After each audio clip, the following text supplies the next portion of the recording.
So, hi everybody, I'm Marie Jenkins from Advance Your Wellbeing, and welcome to our second season of The Secret Diary of Marie Jenkins 47 Plus. Now, you may recognise today's guest panellists because they've both been on our first season, so we're delighted that they're returning. And we've got Dave Bird from Small Biz Digital Media. Hi, Dave. Hello. And we've got Alan C. Clark from Simply Manage. Welcome both. Hi. Hi, Alan. So, as I've mentioned, they've both previously been on the first podcast. So if you want to go back and have a listen to their episodes, you can learn more about them and what they're doing. But in today, we're doing something called an In Conversation With. So it's about asking for their advice and their expertise and also their experience of running their own businesses. So before we go into today's topics, I'll just give you an introduction as to who they are, our lovely guests. So Dave Bird primarily helps small business owners succeed online using effective digital media marketing that reflects their brand through video production. Using his methodology of connect, convince, and convert. I think that's fantastic, which is part of his successful marketing funnel. He also provides production for inspiring podcasters and also does voiceover for audiobooks. So very talented tech guy there, Dave. Just to mention as well, Dave, health and wellbeing is a huge part of Dave's life as he was formerly an elite runner. And just before we started recording, he's just been on holiday and he was still running on holiday in Boscastle. But he's Dustman's holiday. Well, it's fantastic that you're investing in your well-being there, Dave. And you're also a marathon runner. So, yeah, health and well-being quite high in Dave's life. And he's also an NLP master practitioner, which is really interesting. Now, on to Alan. Now, Alan C. Clark is an executive and management coach and trainer, and he can help managers be more effective resolving challenges, developing teams, improving productivity and performance, and helping managers achieve their full potential, which I think when I worked with Alan previously, when he was coaching me, it made massive transformational changes for me in my business. So I can totally understand that. And he's also known as the management whisperer, which we love.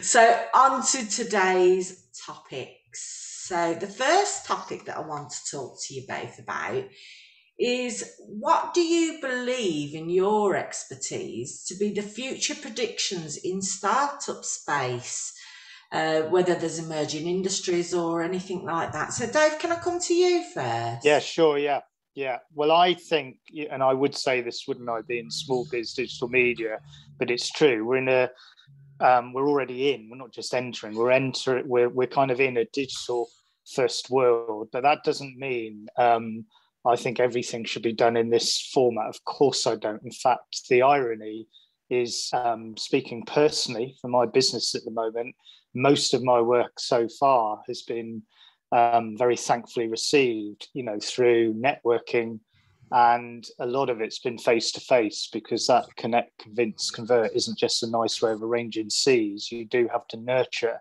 people along. So my first point is, I do think people need to embrace a kind of hybrid mindset and be aware it's a digital first world, so that you can't do everything unless you want to keep things really kind of boutique like. You've got to embrace the digital world. But what I will say is, deeper relationships are created in person, and a bit of a kind of plug, because I've got a favourite with my own work, because that's my experience. I create about videos that, if you've heard of Simon Sinek, the inspirational TED speaker, they go into the why behind the what. And so you get the best of both worlds there. You get a kind of online experience where you find out more about what makes those kind of businesses tick, which is great.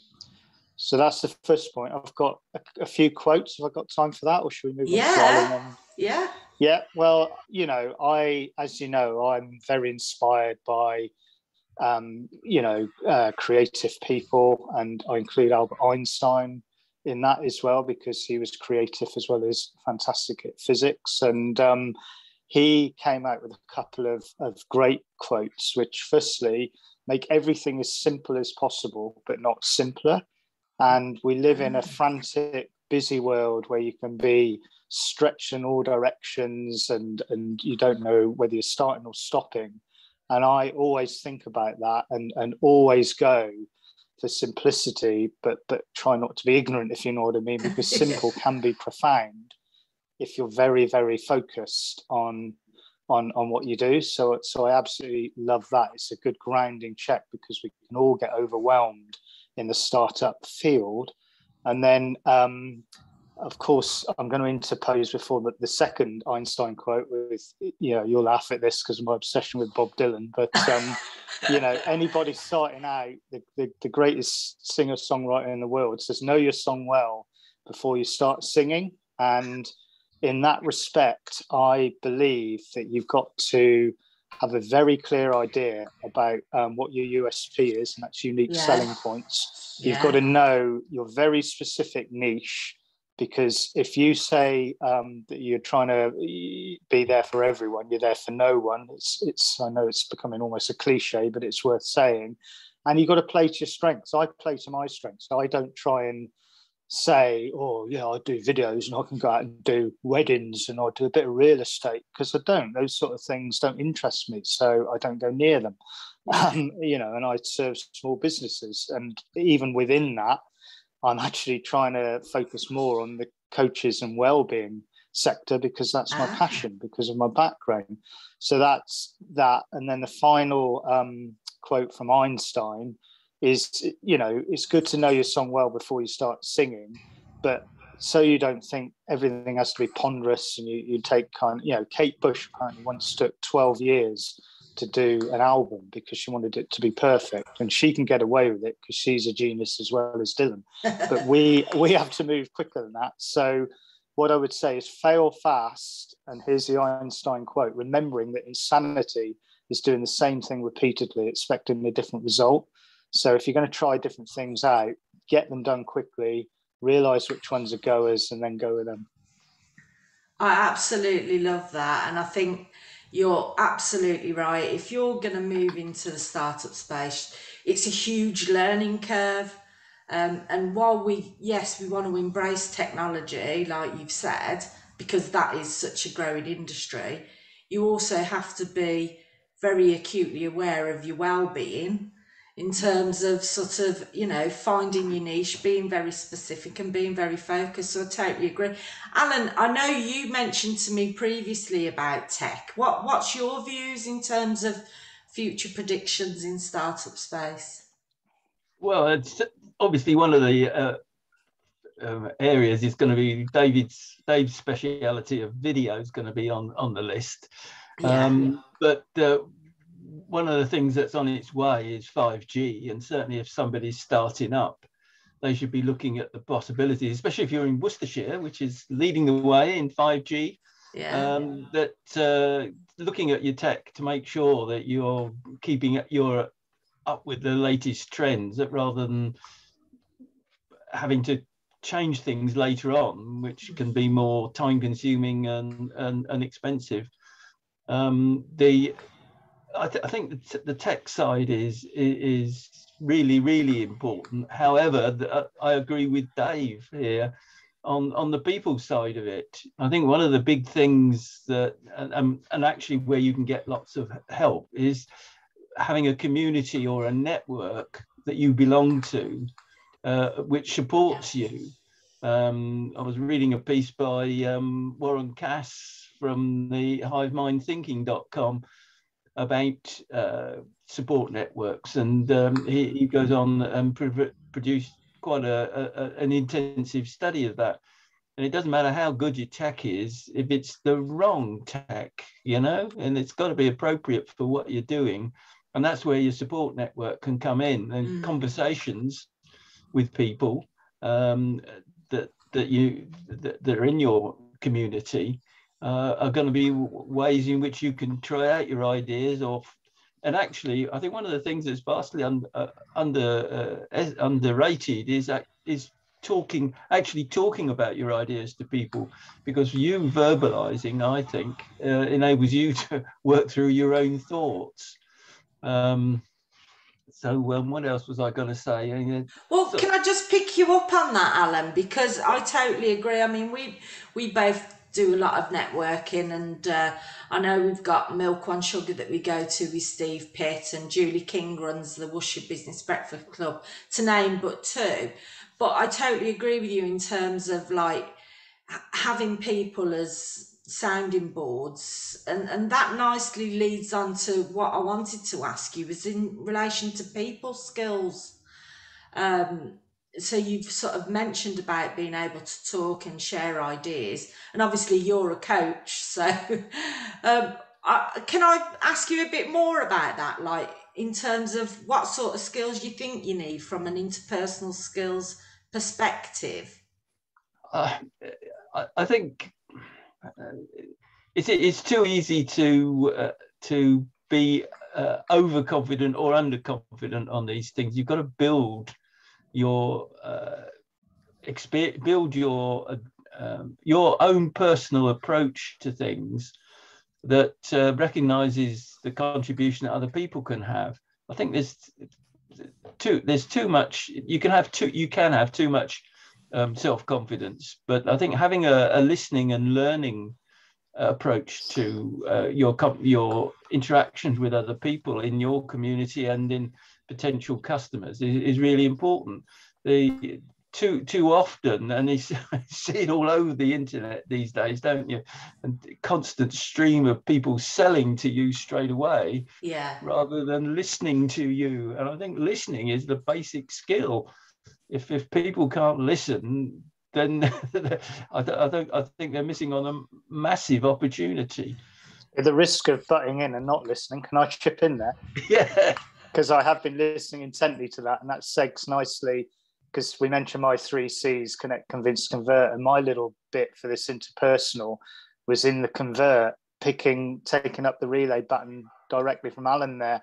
People think the convert is all about, as soon as you like make a connection on LinkedIn, the number of times now I'm getting these people how to get leads on LinkedIn come straight in, not knowing me. I could be selling rock cakes in Cornwall or something. You know, they just kind of come out with some generic, how would you like more leads, Dave? Obviously not having any insight to who I am.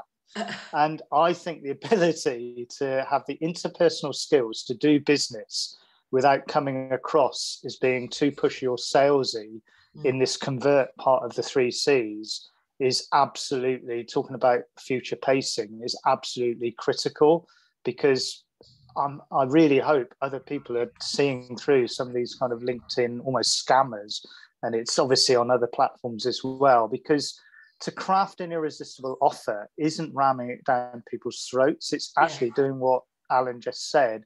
It's listening very intently to what their prospects' problems are, and articulating that problem in a way that the solution is incredibly bespoke to that prospect's needs. Sometimes you have to be a little bit mean and aggravate the problem to make them realize they need the solution even more, which I think is fair enough. I don't think that is manipulative, because you are still being very bespoke and ultimately caring, because you want to solve their problem.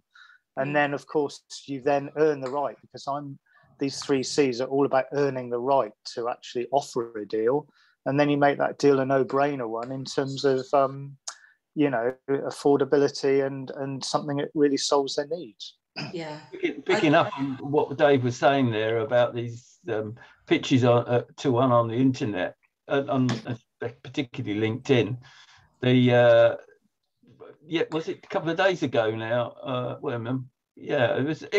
think it was Sunday that I got a pitch from somebody who I'd never heard of, who had 48 programmers who could help me. Oh, good. Who are you? there was on their website and on the link, there was no indication of where they were in the world, or how you could contact them, but you had to go down their process. And the one thing I took away when I was at Worcester University, we had, you'll probably know this guy, Stuart Allen, who runs Worcestershire Hour as well as his own business, which is the sales company. And he said it's about building relationships first in business. And I also think from an interpersonal skills perspective, Dave, in terms of what you do in videography, you need to understand, so that listening skill is vital in sort of knowing what you're going to produce from a video, because you need to be able to listen to your customers and see what it is that they're trying to achieve in order for you to get through that connect, convince, convert. and what I would say also is it's a bit strange, and it is both sides of the camera. So firstly, I'm listening incredibly carefully to what they're saying so I can help them with their script. You know, they know the ologies and the isms of what they do, but I pride myself on my video copies. So in order to provide that added value service to them, I have to be incredibly attentive and not kind of like the Smith song dial a cliche, you know, coming out with things that are just like totally wrong and going against what I said before. They're not nuanced at all to their prospect, and they come over as cheesy or inappropriate or whatever. But then also, while we're still on because I think we're going on to knowledge and tech and stuff, while we're still into the personal, I coach people because they get very fearful in front of camera. And so there's a lot of interpersonal work in the videography. Just getting them sat on that stool, and you all know this, Alan, you know, feeling reasonably calm to deliver stuff, even though they know it. There's one thing knowing your stuff, but there's another delivering it on camera when that red button goes off. You're right. And Alan, as a coach, listening skills are one of the most vital elements of what you do, I should imagine. Absolutely right. Yes, to listening and actually help actually feeding back what you're hearing as well, to make sure that you're hearing the right thing. Yeah. It also helps people think about what they're saying, but certainly listening is critical. And actually, it's a critical leadership skill as well. Too many leaders are not listening. They're too busy being command and control, I'm afraid, and not listening to what's going on. Because if they listen to people in organizations, especially in the startup phase, when we're in the startup phase, you don't necessarily know all the answers. And as that Dave was alluding to about understanding your customers' needs, there you've got to be out there in the startup phase listening to what people need. You might be going down the wrong have the wrong emphasis on what you're doing, and so listening, engaging with your customers in opportunities to do that, including the Chamber of Commerce, are really, really important, and finding out what their needs are at the present time. Yeah, I totally agree with you there, Alan. And I think that's where coaches and mentors really come into their own. If you've got a business startup, I think it's worth reaching out to a coach or getting yourself a mentor, because they can help you sort of be your sounding board and help you sort of get clarity, I should imagine. And it's your own clarity. That's the beauty of having a coach, is that they're there to listen to you, ask questions. And I think you do that extremely well, Alan, but I might be a little bit biased. I want to ask you then, so say somebody's looking to start their business startup, and we've already touched on tech. What do you think are your top pieces of advice for innovation for business startups? What would you say, Dave? Kind of at the expense of reiterating what I've said, I think you've got to absolutely know what you're in it for, what your niche is. You've got to know what your unique selling points are. You've got to work on your strengths, because like it or not, we're in a competitive world. All three of us are in worlds with competitors ourselves. So we've had to kind of differentiate ourselves.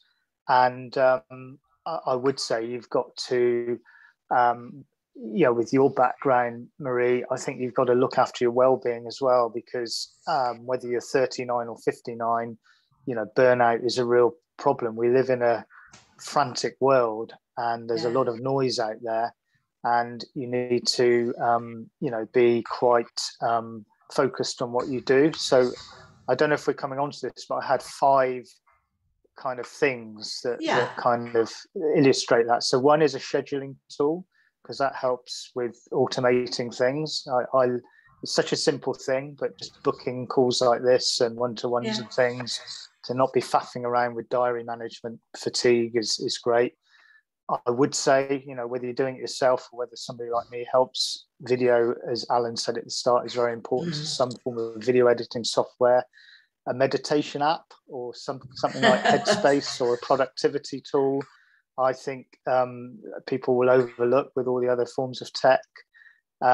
If you want some form of passive income, the third thing we haven't really covered, I know if we've got time we wanted to talk about, we've talked about tech and we've talked about interpersonal, but knowledge is really important. All three of us in any startup, by definition, is going to have absolutely pocket loads of knowledge. So online course creator, some way of creating an online course to package that material up, so that you can offer it kind of, I'm not going to say while you sleep, because that's a cliche, but, some kind of passive distribution of your knowledge, whether it's free or paid, either way is going to work very well. And then the fifth one, because, I think we were asked to name 5, is you've got to get, I think video testimonials are far more powerful than written ones. And having the ability for people to do that without resistance themselves on their smartphones is really great. And I think there are now I know there are ways to actually produce those kind of video testimonials quickly and cheaply. And I think people should look at that, because people need to know, they need to have third-party endorsement, not just you making claims. Otherwise, we're getting back to those LinkedIn scams.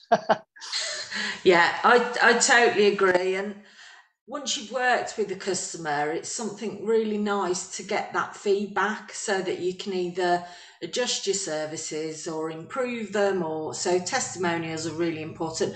And there's so many different ways, like Google reviews are fantastic. I was talking to Kathy Scott earlier, and she's just got onto Google Business. So you can leave reviews. So I think it's important to do that for people, especially when you're starting out, because it shows that you're an expert in what you do. So brilliant top facts there, Dave. How about you, Alan? You've mentioned video, and Dave's obviously the man for the job. But what's your 5 pieces of tech? My 5 pieces of tech, yes. Well, I mentioned high speed. There's the video and the high speed 5G. What aspects of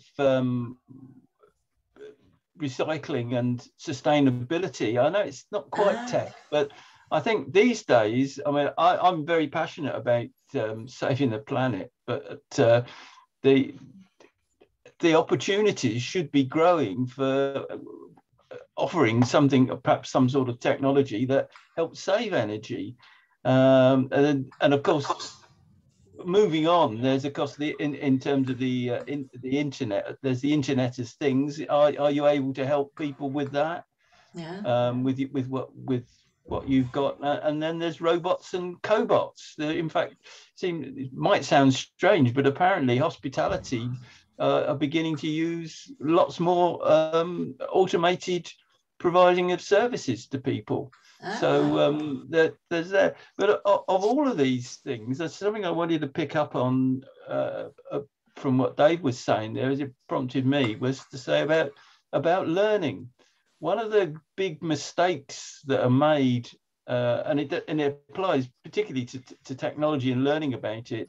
One of the biggest mistakes that people make is not being in a constant learning mindset. The reflection, which is where coaching helps, of course, but the point of one of the things that people made a mistake years ago of was copying Toyota on Toyota Production System and TQM and other good things like that. Was actually what's underpinning all of that in Toyota is a reflection and learning culture.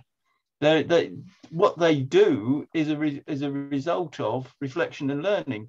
So the critical thing is to learn fast, particularly in the startup area. So learning whether it's about tech, whether it's about interpersonal relationships or marketing opportunities, that is the key to your success. You don't know it all, and you never will, and you've got to keep learning. I totally agree. And when you first start in business, what I'd say is it is a steep learning curve, but you're always continually building up your knowledge into different areas. But some really fantastic ideas there, guys, in terms of what people can look at when they're starting their startup. It's, believe it or not, that 30 minutes has flown by and we've literally just touched on those topics, but I hope there'll be some real useful nuggets in there.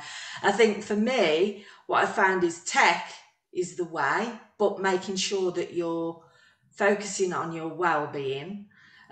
Video production, I think, everybody's getting content out there, so getting some really great video production so that you can market your business and educate others. Like Alan said, it's not just about selling, it's about educating. And that's more likely when you're going to get your followers. So, and my other top thing I'd say is definitely get a coach or a mentor. They're just so much worth their weight in gold. And I just think it's just worth it. When you're starting out, you need to have somebody who's got the experience, and Alan, I know, has got years and years of experience in business.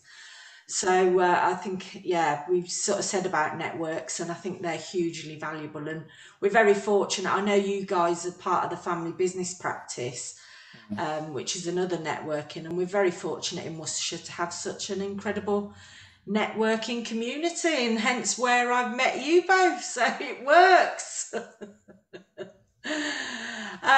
Thanks for joining me today, guys. It's been lovely. I shall share all your details on how people can get in touch with you on our show notes, and it's been a joy. Hopefully we'll do it again. Well, thanks for having us. Yes, absolutely. Thanks A lot. Take care.